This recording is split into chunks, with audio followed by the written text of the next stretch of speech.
Hello everybody, welcome back to Talking Wolves. Hope you guys are keeping well and safe. And once again today we've got another transfer rumours and news update.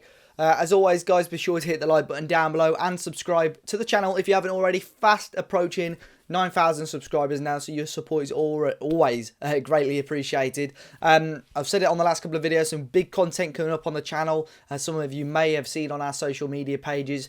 That we are going to be doing a podcast interview style type video with Matt Jarvis, former Wolves and England winger.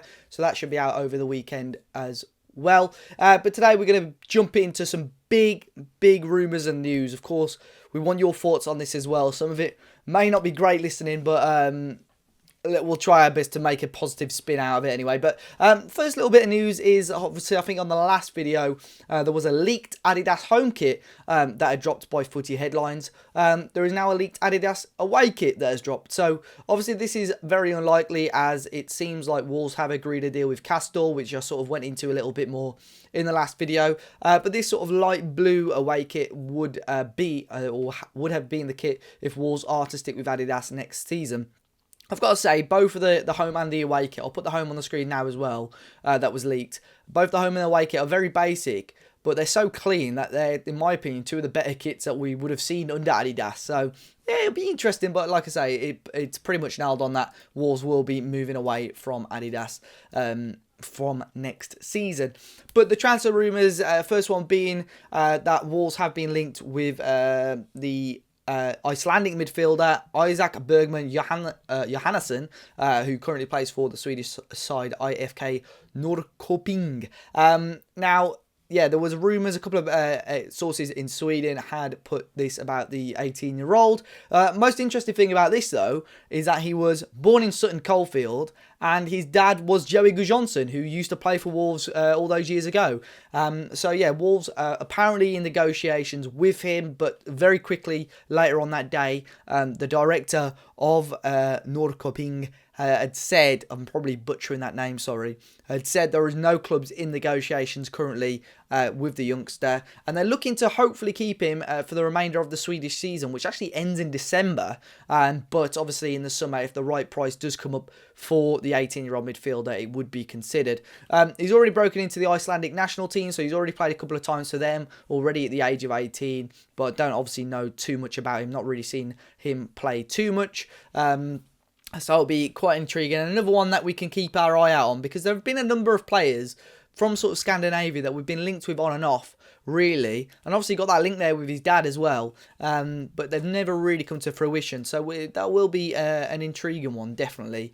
The next one being Ollie McBurnie. Now, yeah, this one is a bit of a strange one. Ollie McBurnie, who obviously has been at Sheffield United for, I think this is his second season now. They paid a hell of a lot of money for him. You know what? I'm actually going to check how much Sheffield United played for him whilst I'm talking here. But Ollie McBurnie, at Sheffield United, Wolves have been linked with a possible move for him in the summer. This season scored just one goal in the Premier League, signed for Sheffield United for about 17 to 18 million pounds, and he's not been great as he at Sheffield United. He played 22 times this season, or 24 times in all comps, and only scored the one goal. So it's not been brilliant for him at Sheffield United. And Wolves have been linked with him. It was the Scottish Sun, actually, Nixon had posted about this one and saying that Wolves were looking obviously for another striker for next season. Ollie McBurnie is the man. Look, it doesn't make much sense. We haven't scored many goals ourselves. It's not our usual profile of player that we'd go for. He's British, I suppose, so it sort of fills that homegrown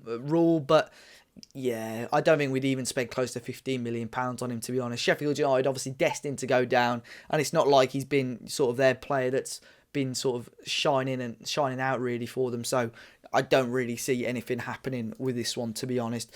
Ainsley MaitlandNiles as well, obviously at West Brom at the moment. It's going to be an interesting end to their season, but yeah, they need a phenomenal run to stay up this season. Ainsley MaitlandNiles has obviously been at West Brom on loan since January under Big Sam. Obviously, there was big interest from Wolves last summer. We had a bid rejected for him, just under the Arsenal valuation of £20 million. We didn't really know where Wolves were wanting to play him, though. Was he going to be coming towards as a wing-back? Was he going to be coming towards as a midfielder? Then he had a nice patch for Arsenal at the start of the season, the Community Shield, getting an England call-up. So his valuation shot up, and then Arteta didn't really select him. So it's been a strange season for him personally, but it's expected. It said in the Telegraph it's expected that he will want to leave the Emirates on a permanent basis this summer. And Wolves, Leicester and Southampton are three of the teams that are expected to inquire about him come the summer. If Wolves had an interest in him back then, depending on where they wanted him to play, I think they probably have an interest in him again. Obviously, left wing back with Johnny's injury could be up for grabs if you wanted to play there. Central midfield, I don't know whether, Wolves would consider him there, but definitely one to keep our eye on. Not a lot of people were that impressed with the rumour when it came down. So, yeah, it'll be interesting to see what happens with that one. Ruben Vinagre as well. We spoke a little bit about him on the last couple of videos. Sporting and Benfica are two of the teams that are really eyeing him up right now. Sporting, it's likely that they're going to lose Nuno Mendes, the left back, who's been in fantastic form for them this season, and obviously Man City been looking at him and so on. But also Benfica, it's really strongly rumoured that Vinagre is towards the top of their list to sign. Obviously they've got Grimaldo right now, who I think is linked with a move away as well, and Vinagre is doing all right. It'll be interesting to see if Wolves give him another opportunity next season, but he's the type of player that it could possibly cash in on, which will obviously move me into my next rumour very shortly, but type of player that we could cash in on. But let me know in the comment section down below, do you think Vinagre still has a future at Wolves, or is it time to cash in? We got him for a decent fee from Monaco when he first signed, so we definitely make profit on him, I think. But talking about money, we move on to the last rumour, the big rumour as well. A couple of people have tweeted me or messaged me asking to give my thoughts on this one, but it all came from Duncan Castles and these transfer window podcast. He spoke a little bit about Wolves on this previously. We've had a few rumours off this one before, but this one is pretty significant, to be honest. And it depends how much you read into it. A lot of rival fans are jumping onto this one. As always, they love laughing at the expense of other clubs. Well, it's quite intriguing, but I'll try my best to explain this one and give my thoughts across on this one. But basically, Duncan Castles had said that this summer, the financial backing from Fosun will be significantly less than what it has been in previous windows. And basically, the club, if they're wanting to buy players this season, are going to have to generate their own money to do so. Now, by this, he said that three players that would be available or Wolves will listen to offers for are Pedro Neto, Ruben Neves and Adama Traore. Now, Wolves would still only consider offers if it is a substantial offer. So it's not like these three players are available for cut price fees. Pedro Neto obviously had a very, very good season this term. Neves is now, you could argue, an experienced Premier League player. This is his third full season in the Premier League. And Adama Traore, we all know what he's capable of, and we saw that assist against West Ham. But obviously these three are probably the most marketable players right now. Even if Jimenez comes back from his injury, he's coming towards 30 or 30 already, and he's not really going to command much value like the other three. Neto, of course, probably the most marketable of the three. So you look at some of the transfers. Jota went for 45 million. Wolves will probably surely demand a similar amount, if not more, for Neto. I certainly wouldn't demand. I would want at least 50 to 60 million for Neto. Probably the same for Neves as well. And Adama Traore, Wolves are looking for 70 million for him now. I think they would look for still at least about 30 million pounds for him, because we can see, and you can see by his numbers, if you look a lot more into Adama Traore, as much as he frustrates football fans and Wolves fans in particular, you look at his numbers and the chances he's created are still very, very high. And we've seen that, whipping the ball into the area as well. Sometimes as a player, when which we haven't, when you haven't got someone in the box that can score goals like Wolves haven't this season, it makes other players around them, possibly lack confidence to whip that ball into the area. But those three are the ones that have been labelled as players that were being made available if Wolves wish to get money. But look, let's look at players outside of the club at the moment, or fringe players, or players that are out on loan. Rafa Mir. Last video I said that Wolves would want about 20 million euros for him. He's on form at the moment, doing well in Spain. You could easily get about 10 million euros, I'd say 10 million pounds for him if you look to sell him in the summer. Patrick Traore out on loan does not have a future, full stop, at Wolves. We're never going to get the amount of money that we spent for him. Let's say 5 to 10 million for him, 10 million at most. There's another 10 million you can whack on.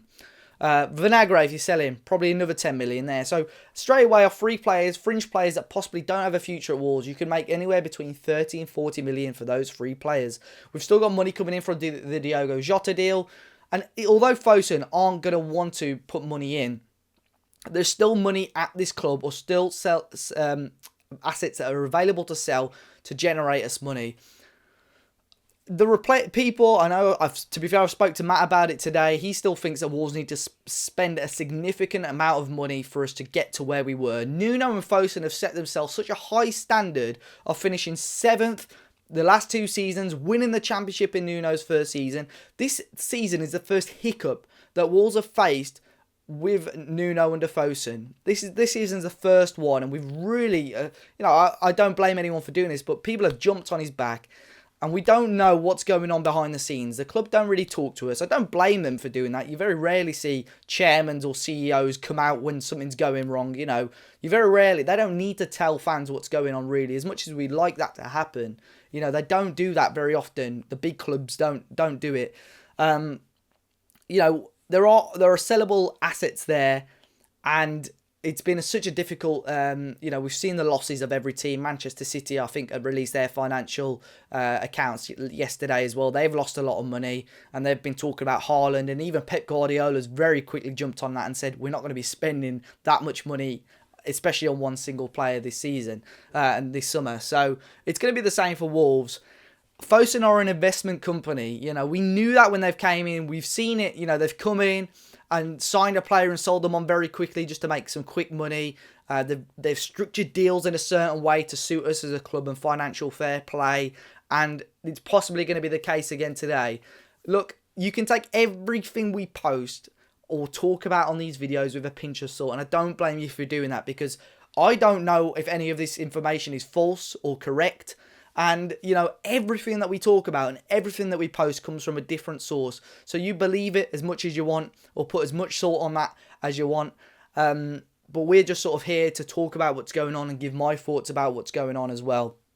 But like I say, they're an investment company. They'll do that. They'll spend their money. The only thing I would say, Duncan Castles, who posted this and spoke about this, has very close ties with Jorge Mendes. That has been discovered with his ties at Manchester United. He talks about Manchester United a lot, and he's got ties very close to Jorge Mendes.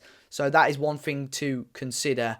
But saying that, of course, as Wolves fans, when you're hearing that your 3 best players are possibly available to buy in the summer, that does ring some alarm bells in the back of your mind. But of course, we want to focus on the matches right now. Fingers crossed Wolves can get some results coming up. Take that pressure off. Let's focus on the summer. But yeah, like I was saying, I don't think Wolves, I think we're 1 or 2 players away. We've seen the quality in our team going forward, running forward, attacking wise against West Ham. We've got the quality in our team to worry teams. We've just got to sort out our defence. That would be my priority come the summer anyway. And I don't think it would cost a huge amount to get certain players that we want to sign. But let me know your thoughts on today's video, guys. Lots to get into. Be sure to hit the like button down below. Subscribe to the channel if you're new. And I'll see you all very, very soon.